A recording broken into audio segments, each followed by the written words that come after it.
Beneath the fading stars of the First Age, before the world was broken and remade, there walked among the Eldar one whose light no darkness could bind, a radiance born not of the Valar, nor of fire or forge, but of unyielding will and purity of heart.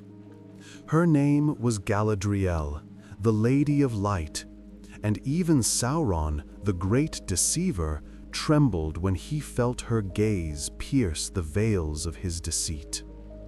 Before we continue further, if you could take a moment to like this video and subscribe to the channel, it would mean the world and help us share more tales of Arda. Now, let's return to the story. Chapter 1: The Flame of Aman. In the gardens of Valinor, where the trees of the Valar once mingled gold and silver light, Galadriel walked beneath their mingled glow.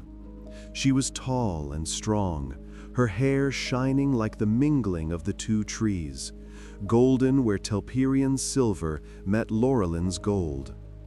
But though peace surrounded her, her heart was restless. Many among the Noldor looked west and were content. Yet Galadriel's eyes turned east, beyond the mountains of the world, to the lands unlit, where the first shadows of Morgoth crept. There, she thought, is where beauty withers and where hope must be kindled anew. She loved Aman, but she loved freedom more, and truth most of all. When Feanor, fiery and proud, spoke of breaking the ban and reclaiming Middle-earth from darkness, she listened. Yet she was not driven by greed for the Silmarils as he was. Her longing was for realms unstained, to be a guardian of beauty, not a thief of light. And so, when the Noldor rebelled and the oath was sworn, she neither swore nor knelt, but she went, for the call of the mortal world had taken root in her heart, and she would rather face exile than live forever in safety while Middle-earth suffered under shadow. The crossing was long and bitter. Many perished beneath the grinding ice of the Helcaraxë. Winds tore through armor and song alike. And in that frozen night, Galadriel learned what it meant to endure, to hold warmth when all warmth had fled. Her hair froze, her lips bled, yet her spirit burned like a lantern against the endless dark. When at last she reached Middle-earth, the stars of Varda shone upon her face, and she whispered, "I have come home." Chapter 2: The Lady of the Noldor. The lands were wild then, rivers untamed, forests whispering with spirits older than the sun. The Eldar built kingdoms anew, and Galadriel found kin among the Sindar, those who had never seen the light of Aman. She learned their speech and their songs, and came to love the gray lands, the mists, the scent of pine after rain. But beneath every riverstone, darkness stirred. Morgoth's shadow spread unseen, and Sauron, his most cunning servant, rose in secret. Galadriel felt it, a tension in the wind, a taste of iron and ash upon the air. She would often stand at twilight beside the waters of Lothlórien and whisper, "Something moves beyond the veil." Celeborn, her beloved, would place a hand upon hers.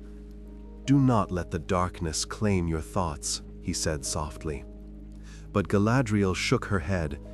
"The darkness claims thought because it fears light. We must be vigilant." Through wars and ruin, through the drowning of Beleriand, she endured. When the lands broke and the seas swallowed the western realms, Galadriel did not despair.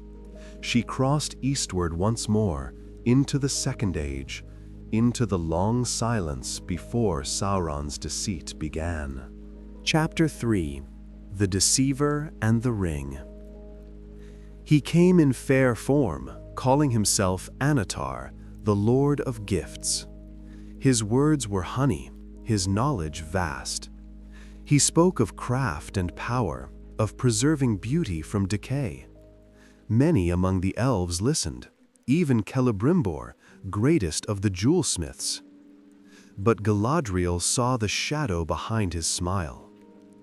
In Eregion's shining halls she watched him. His presence chilled her heart. When he spoke of domination cloaked as preservation, her mind whispered, "He seeks to bind what should be free."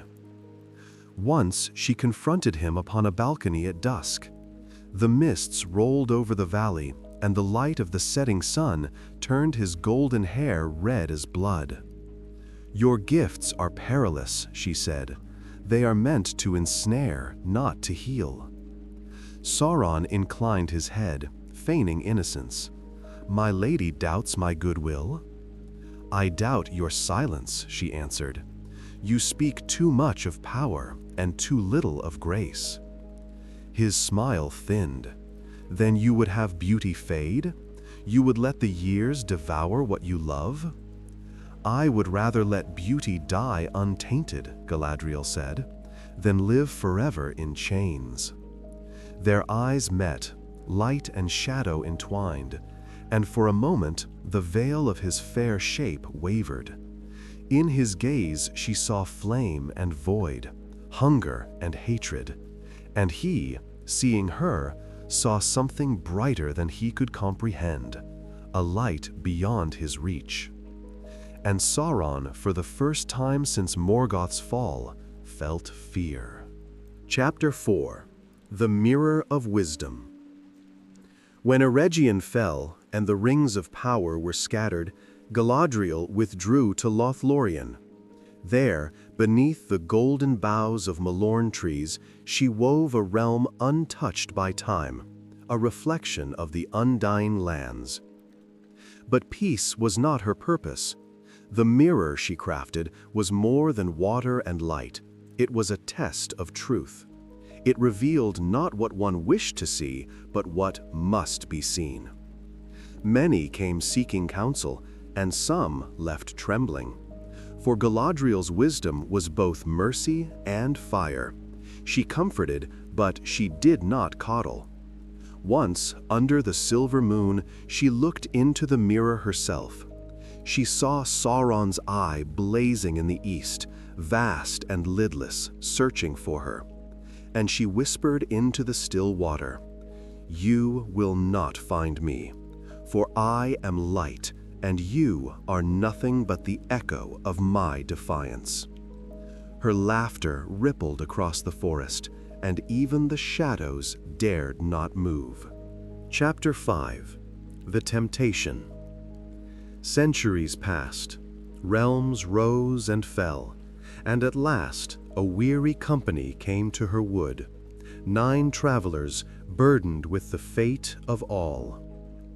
Among them was Frodo, the ring-bearer. When she looked upon him, she saw both the end and the beginning of all her labors. For within that small hand rested the same power she had resisted for ages, the power she had built her strength to deny. When Frodo offered her the One Ring, her heart quaked. The forest dimmed, the waters froze, the stars themselves seemed to hold their breath. "In place of the Dark Lord," she said, "you would have a queen, not dark, but beautiful and terrible as the dawn, treacherous as the sea, stronger than the foundations of the earth." Her voice rose like thunder, and the light around her blazed white and gold. The ring's song filled her ears, and for a heartbeat she saw herself crowned in glory eternal. Then she trembled. The light faded. "I pass the test," she whispered. "I will diminish, and go into the west, and remain Galadriel." The ring's call receded like a dying storm, and in that moment her power became complete, not in dominion, but in surrender. Chapter 6: The Light Beyond Shadow. When the war ended and Sauron fell, Galadriel stood upon the shores once more, the wind carrying the scent of salt and memory. She had seen kingdoms crumble, had watched love and loss ripple through the ages, and still her light endured. She turned to Celeborn and smiled faintly. "At last my task is done." He took her hand. "And yet your light will not fade." "Nor his shadow," she replied, "but perhaps it will sleep a while." When the white ship came, she looked once more upon Middle-earth, her garden, her sorrow, her triumph. And as she departed, the light of her passage lingered over the waters, so that even the stars seemed brighter for a time. And far in Mordor's ashes, where the wind moaned through broken towers, a whisper lingered in Sauron's fading memory. "She saw me, and did not bow." Thus ended the tale of Galadriel, the Lady of Light, whose radiance was born not from the trees nor from any ring, but from a heart that no darkness could corrupt. Her light endures still, in memory, in song, and in the hearts of those who resist the shadow.